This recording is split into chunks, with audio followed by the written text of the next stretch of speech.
இல்லை, நான் ரொம்ப நாள் அவர் கூட ட்ராவல் பண்ணிக்கிறேன் சார். பிருத்திவி சாரா தெரியும், பிருத்திவிராஜ் சாரா தெரியும், பிருத்திவிராஜ் சுகுமாரனா தெரியும். நான் வந்து ஒரு பெரிய ஃபேனாக என்னென்னாச்சுன்னா, எனக்கு அவர் ஒரு ஃபைனஸ்ட் டைரக்டர். நான் வந்து பெரிய ஃபேன் வந்து அவரோட டைரக்ஷனுக்கு.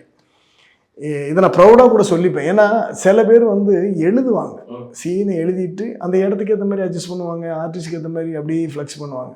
அப்படி இல்லாத ஒரு டைரக்டர் அவர். ஒரு விஷயத்தை எழுதுனா அந்த விஷயம் நம்ம கொண்டு வரணும், அதுக்கு தான் அது எழுதியிருக்கிறோம் அப்படின்னு சொல்லி அதில் பிடிவாதமாக இருக்கிறவர். நான் அவர்கிட்ட சொல்லுங்க சார், உங்கள் டைரக்ஷன் நான் பயங்கர ஃபேன் சார். ஏன்னா அந்த லெவல். ஏன்னா ஒரு நடிகராக தமிழ், தெலுங்கு, மலையாளம், ஹிந்தி இவ்வளோ லாங்குவேஜில் ஒரு பிஸியாக பண்ணிக்கிட்டு இருக்கிறவன் ஒரு வெறி கொண்டு ஒரு படத்தை டைரக்ட் பண்ணி இவ்வளோ லெவலுக்கு கொண்டு போய் கொடுக்கணும்னு வர்றவனுக்கு அவனுக்கு எவ்வளோ. இப்போ நான் சும்மா சொல்கிறேங்க, ஒரு படத்துக்கு ஒரு 10 கோடி ரூபா சம்பளம்னா கூட 3 வருஷத்தில், ஒரு வருஷத்துக்கு எப்படி 3 படம் பண்ணலாம். ஓகே, ஒரு வருஷத்துக்கு 30 கோடி, அப்போ 3 வருஷத்துக்கு என்னாச்சு? ஒரு 100 கோடி கணக்கு. 100 கோடி விட்டுட்டு ஒரு மனுஷன் வந்து படத்துக்காக ஒரு உயிரை கொடுக்குறான்னா அப்போ நம்ம அதுக்கு சல்யூட் பண்ணணும்ல.